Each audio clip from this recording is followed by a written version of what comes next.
نحمده ونصلي على رسوله الكريم اما بعد فاعوذ بالله من الشيطان الرجيم بسم الله الرحمن الرحيم اهدنا الصراط المستقيم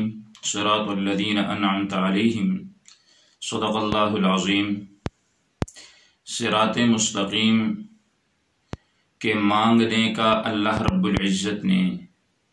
اپنے بندوں کو حکم دیا ہے، اور ہر نماز چاہے فرض ہو، واجب ہو، سنت ہو، نفل ہو، اس کے اندر انسان اللہ رب العزت سے صراط مستقیم مانگتا ہے۔ یہ صراط مستقیم کیا چیز ہے، اس کی تعریف کیا ہے، اور صراط مستقیم حاصل کرنے کا طریقہ کیا ہے۔ صراط مستقیم ایسے راستے کو کہا جاتا ہے جو انسان کو سیدھا منزل مقصود یعنی جنت تک پہنچا دے۔ اور صراط مستقیم حاصل کرنے کا طریقہ یہ ہے کہ قرآن مجید میں اللہ رب العزت نے پہلے فرمایا کہ صراط مستقیم جو ہے یہ ان لوگوں کا راستہ ہے جن لوگوں پر اللہ رب العزت نے انعامات فرمائے ہیں۔ اور یہ لوگ کون ہیں جن پر اللہ نے انعامات فرمائے ہیں؟ اور جن لوگوں کا راستہ جو ہے وہی صراط مستقیم ہے۔ سورہ نساء کے اندر اللہ رب العزت نے فرمایا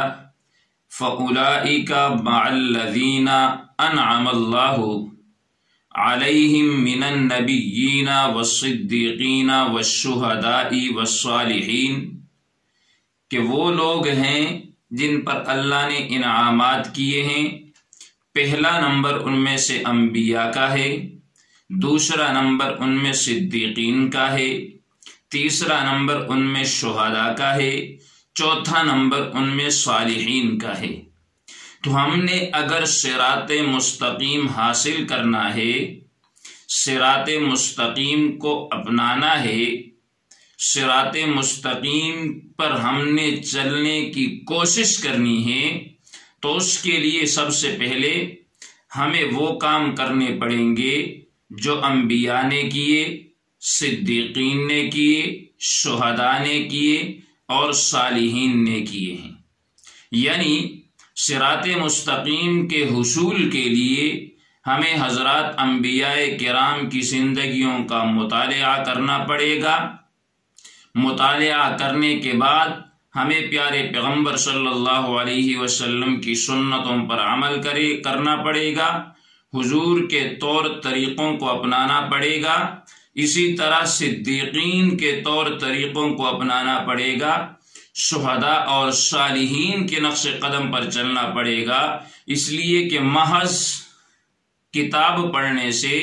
محض قرآن مجید کی تلاوت کرنے سے اس پر انسان عمل نہ کرے، حضرات انبیاء کرام کی زندگیوں کو